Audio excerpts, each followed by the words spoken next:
تعرف كام واحد بيتمرن وجاله اصابه؟ انت شخصيا لو بتتمرن ممكن تكون اتعرضت للاصابه مره او اكتر. في الفيديو ان شاء الله بشارك معاكم 10 نصايح ان شاء الله لو اتبعناهم ومشينا عليهم بالظبط هنحمي نفسنا من كتير جدا جدا من اصابات المفاصل. نصايحنا في الفيديو ان شاء الله تبدا تتكلم على حاجات نبدا نعملها قبل التمرين، حاجات نعملها اثناء التمرين، حاجات نعملها بعد التمرين عشان ان شاء الله نحمي نفسنا من اصابات المفاصل تماما. فيديو مهم جدا جدا وهيفرق معاك.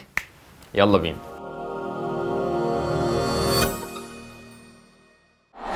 السلام عليكم ورحمه الله وبركاته. معاكم دكتور حازم طارق، دكتور علاج طبيعي ومدرب شخصي معتمد من امريكا. اول نصيحه بالنسبه لنا ودي ملهاش علاقه بالتمرين، قبل ذلك لازم تكون مهتم بالفلكسبيليتي. يعني ايه فلكسبيليتي؟ الفلكسبيليتي معناها المرونه. زي ما احنا بنروح نتمرن عشان نهتم بتقويه عضلاتنا وعايزين نعمل بالك بقى ونضخم عضلاتنا مثلا او ايا كان هدفك من التمرين، لازم تهتم بمرونه العضله، وده شيء انا بكرره كتير جدا في الفيديوهات. العضله زي ما تكون قويه ده شيء مهم جدا، لازم تكون مرنه شيء مهم جدا، وان احنا نعمل توازن او بالانس ما بين القوه وما بين المرونه ده شيء اساسي جدا عشان تتجنب الاصابه. تاني نصيحه معانا البوستر او وضع الجسم بتاعنا. وضع الجسم بشكل عام بيحكي عنك كتير جدا جدا جدا، لان وضع الجسم دوت لو هو في الوضع المظبوط اللي هو انت قاعد كده منتصب، قاعد فارد نفسك، ظهرك مرجعه لورا، رقبتك واخدها عليك، فتظبيط وضع الجسم شيء اساسي جدا جدا جدا عشان يحميك من الاصابه. ثالث نصيحه وبدانا التمرين بتاعنا، قبل ما تبدا تشيل الاوزان بتاعتك اهدى شويه كده، لازم تعمل حاجه المسمى التسخين او الورمنج اب. التسخين دوت معناها ان انت ما ينفعش تروح من الدار للنار زي ما احنا بنبدا نقول كده، ما ينفعش تنقل جسمك من وضع اللي انت كنتش بتتمرن خالص تروح فجاه التمرين تتمرن باعنف الاوزان، اكيد هتعرض نفسك للاصابه، لو ما كانتش المره دي فهيبقى المره اللي بعدها. فلازم تخلي بالك جدا ان انت تبدا تسخن العضلات اللي انت داخل تتمرنها يومها. النقطه الرابعه والمهمه جدا جدا بالنسبه لنا، تدعيم المفصل شيء مهم جدا جدا جدا لو انت عايز تحمي نفسك من الاصابه او لو انت اوريدي مصاب وعايز تتمرن. ازاي؟ المفصل بتاعنا عشان يكون قوي ونطلق عليه كده مفصل قوي لازم تكون العضلات المحيطه بيه قويه عشان تبدا تدعمه. طب خلينا نفرض ان العضلات دي مش قويه قوي، او ساعات مفاصلنا ما بتبقاش قويه زي بعض. يعني مثلا كتير جدا من الناس بيكون مفاصل قبضه الايد عندهم او مفصل الريست وقبضه الايد مش قوي قوي، مثلا زي مفصل الظهر، ظهره جايب معاه عارف يتمرن لكن ايده مش جايباه، اجي اشيل الديد ليفت حاسس ظهري جايب بس الوزن بيبدا يفلت. ساعتها بنقول ان احنا ساعات بنبدا نستخدم وسائل دعاميه عشان تبدا تدعم المفاصل اثناء التمرينات ديت. وسائل دعاميه زي ايه؟ انا مبسوط جدا ان انا اتعاونت في الفيديو دوت مع ماكس ماسل. ماكس ماسل عندهم لاين كامل اسمه اكسيد يور ليميت، بيقدموا فيه تولز رياضيه جدا مهمه جدا للناس اللي بتتمرن. انا شايف ان لا غنى عنها خالص اثناء التمرين. مثلا اول تول حابين نتكلم عنها لا غنى عنها ابدا وهي الجلوفز. انا مش عارف ازاي ممكن تتمرن من غير ما اكون بجيب جلوفز. الجلوفز دوت ده اولا ان هو هيحمي ايدك نفسها، ساعات الاوزان نفسها بتعمل زي كالس فورميشن او تكلسات هنا موجوده في الايد. الجلوفز بيساعد ان انت تبدا تشيل الاوزان وتتحكم فيها اكتر، ايدك نفسها ما تبقاش تتاذي لو جلدك نفسه محشور تحت الوزن او تحت البار او تحت الدمبل، ده شيء بيتعبك او ممكن يوجعك كمان. فارتدائك لحاجه زي الجلافز بتحميك من الكلام ده كله. الجلافز بتاع ماكس ماسل دوت اميز حاجه انا عجباني فيه الحقيقه ان هو مش بس جلافز، لا ده هم عاملين ستراب كده زياده، فهو عامل زي الشداد او حاجه بتديك دعامه لمفصل الريست. تاني وسيله عندنا دعاميه خاصه بمفصل الريست وهي الشداد دوت او الريست سبورت. الريست سبورت دوت من الحاجات المهمه جدا جدا جدا لو انت عندك بعض مثلا الطرقعه او الالام في مفصل الريست وانت عايز تكمل التمرين بتاعك ولسه الموضوع ما يستاهلش ان انت تروح دكتور او لسه مش عارف طبيعه المشكله بالظبط، فاستخدامنا الريست سبورت دوت بيبدا يدعم المفصل بطريقه ممتازه جدا. ميزه الريست سبورت دوت من ماكس ماسل ان الخامه بتاعته عجباني الحقيقه. يعني ايه؟ الاستك بتاعه مش حاسه كده هيبدا يطرى مع الوقت، ده غير ان الماتيريال بتاعته لما لبستها مش بيتحرر، يعني تحس ان انت ايه مش بتعرق جامد معاه. لكن حابب انوه على نقطه مهمه جدا، لما تيجي تمسك الاستك دوت هو هتلاقيه فيه الاستيسيتي او مطاطيه كويسه جدا، ما تجيبوش كده وتلفه على ايدك جامد على الاخر بالطريقه دي لانه هيبدا يكتم الدوره الدمويه عندك ويعمل لك مشاكل بعد كده. لكن الميزه فيه ان هو ماده قويه، يعني مع اقل شده الاستيسيتي كده او اقل شده فيه وانت بتلفه حوالين ايدك هيكون مدعمها بطريقه كويسه، مش محتاج ان انت تربطه على الاخر خالص بالشكل ده لان ده ممكن يضرك، هيبدا يمنع الدوره الدمويه اللي رايحه لايدك وده ممكن يتسبب في ضرر بعد كده. فلو هتستخدم المنتجات دي كلها لازم طبعا تستخدمها بحكمه. تالت حاجه بقى واللي عجباني جدا جدا جدا من الحاجات اللي ماكس ماسل بيقدموها ليفتنج ستراب. يعني عايز اقول لكم الفكره بتاعت الليفتنج ستراب دي ثوريه جدا جدا جدا. في الاستراب الطبيعي جدا المنطقي اللي هو بيبدا يتلف حوالين ايدك، لما تيجي مثلا تلعب تمرين زي الديد ليفت بتقوم معدي الاستراب كده تحت البار وانت بتبدا تشيل مثلا الوزن، وده بيخليك تقدر تشيل وزن اتقل والتحميل كله بيكون على عضلات ظهرك مش قبضه ايدك. لكن الفكره برده مع الاستراب الثاني دوت ان هو لما بيكون البار تقيل شويه، لو انت تبدا تشيل اوزان تقيله كان ممكن يفلت منك او تحس ان انت مش مدعوم كويس. انما مع الليفتنج ستراب ده بجد حاجه جميله جدا. اولا هو وزنه تقيل نسبيا مش خفيف، الحته دي معدن طبعا فوقيه رابر بالشكل اللي انت شايفه، وتبدا تعمل تمرين ديد ليفت معاك بكل فعاليه. فاستخدامك لحاجه زي كده في حاله ان قبضه ايدك ما تكونش قويه قوي وانت مثلا عايز تطور نفسك اكتر في الديد ليفت او في تمرينات الظهر، والليفتنج ستراب دوت غير ان هو بيكون مدعم مفصل الريست وانت بتعمل تمرين، بيكون كفء جدا في العمليه دي. تمرينات الرجل وتمرينات الظهر طبعا ما ينفعش تكمل من غير حزام الظهر ده. حزام الظهر واحد من الحاجات المهمه جدا جدا جدا عشان تبدا تدعم ظهرك، خاصه اثناء التمرينات ان انت بتبدا تشيل فيها حمل كتير. تمرين زي الديد ليفت، اي تمرينات زي كده بتزود الضغط داخل البطن وبتحمل جامد جدا على الظهر. الحزام بتاع الظهر دوت بيكون شيء ممتاز جدا. ليه؟ اولا لازم اوضح ان حزام الظهر دوت لا يغني ابدا عن تقويه عضلات الظهر بتاعتك وعضلات الكور بتاعتك.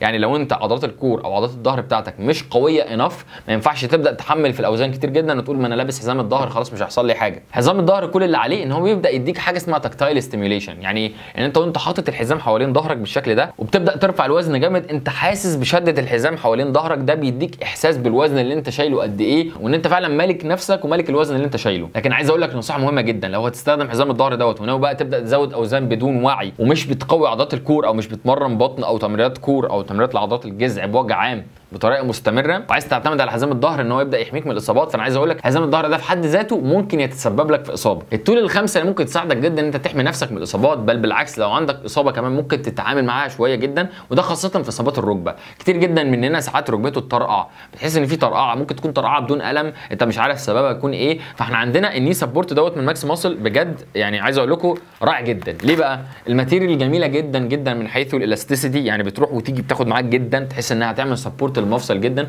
انا لما استخدمتها اثناء التمرين من كتر ما هي قويه انا كنت حاسس بالسبورت زايد جدا جدا. في تمرين مثلا زي تمرين السكوات، لو في بعض الالم بتاع الركبه بيحصل لك او بعض الطقطقه او انت لسه راجع من اصابه واستخدمت ني سبورت زي كده، حاجه هتكون مهمه جدا واساسيه جدا انت تعمل المفصل بتاعك. لما تيجي تستخدم السبورت دوت نصيحه ما تبقاش تقرط عليه جامد زي ما اتفقنا على مفصل الريست، لان هو الماتيريال بتاعته قويه. القويه دي يعني مش محتاج تزود جامد جدا في الشد، هتحبس الدم وتاثر على الدوره الدمويه، وده مش شيء لطيف ليك اثناء التمرين. فابدا لفه كده بالعقل بطريقه مظبوطه جدا، هيديك السبورت اللي انت عايزه، هيدعمك كويس قوي وانت بتتمرن ومش محتاج تبدا تزود في اللفه بتاعته. دول كانوا 5 منتجات من ماكس ماسل رائعين جدا من وجهه نظري، شايف ان لا غنى عنهم لو انت بتتمرن، او 4 منتجات على الاقل اي حد محتاجهم. ولو انت مصاب او هتتعرض للاصابه او خايف على ركبتك او محتاج دعامه اكتر هتحتاج ني سبورت، فبجد كواليتي محترم جدا. لو عايزين تطلبوا اي حاجه من المنتجات دي كلها ماكس ماسل هسيب لكم اللينك بتاعهم تحت في الديسكربشن، تقدروا تطلبوا اي حاجه من الحاجات دي وتوصلكم لحد البيت. النقطه الخامسه معانا من النصائح اللي لازم تعملها لو انت عايز تتجنب الام المفاصل، ان انت ما ينفعش تطنش الالم.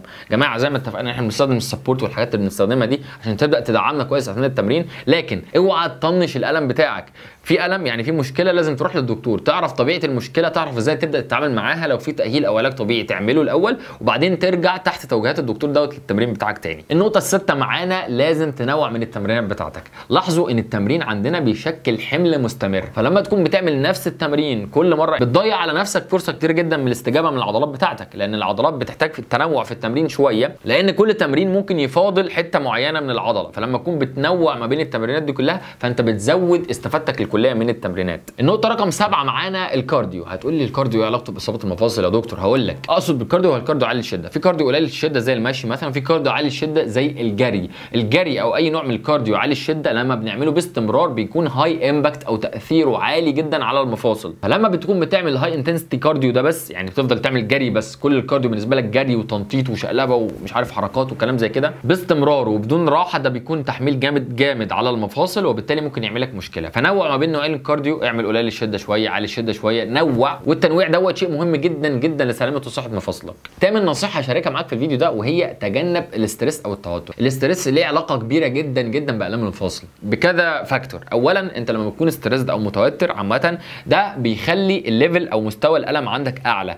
يعني جرب كده تكون متوتر مثلا وتتشك بحاجه او مثلا تتخبط خبطه عاديه، ممكن في الطبيعي ما تبقاش بتتالم قدر الالم ده، لكن وقت ما تكون متوتر او مضغوط او كده مستوى الالم بيكون اعلى. تاني نقطه معانا الاسترس وزيادته مرتبطه بنقص افراز الكولاجين في الجسم. طب ايه الكولاجين دوت؟ الكولاجين دوت واحد من البروتينات الاساسيه جدا جدا جدا لصحه الغضاريف المكونه للمفاصل، فلما نسبه الكولاجين بتبدا تقل صحه المفاصل بتبدا تقل وممكن تعرض نفسك للاصابه بخشونه المفاصل. تاسع نقطه معانا التغذيه بتلعب دور مهم جدا جدا جدا ليك في صحه المفاصل. يعني لو انت بتروح تتمرن بس من غير ما تكون بتهتم بالتغذيه بتاعتك، فاحنا زي ما اتفقنا بتروح تتمرن بتعمل دامج او تلف في الانسجه بتاعتك منها العضلات يعني والمفاصل، وتروح تاكل بعدها تقوم مجدد الكلام ده كله فيرجع اقوى واحسن. تخيل لو انت رحت اتمرنت من غير ما تديله تغذيه كويسه جدا للجسم، بعد كده لما يرجع مش هيرجع زي الاول، ده بالعكس هيرجع وهو فيه لسه شروخ او لسه تقطعات او لسه لم يتعافى بالقدر الكافي، فتروح تتمرن تاني فتعمل فيه اصابه اكبر لان الاصابه القديمه لسه ما تحسنتش، ما ترجعش تاكل كويس فتروح تتمرن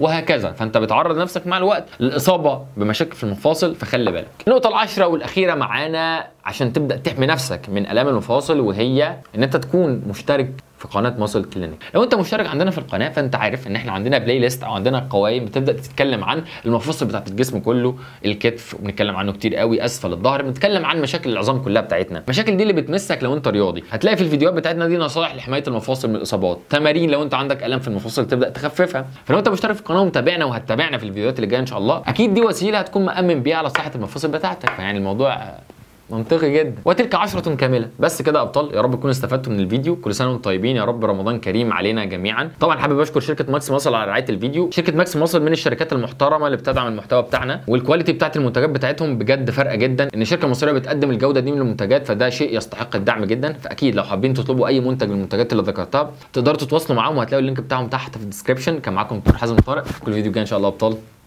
السلام عليكم.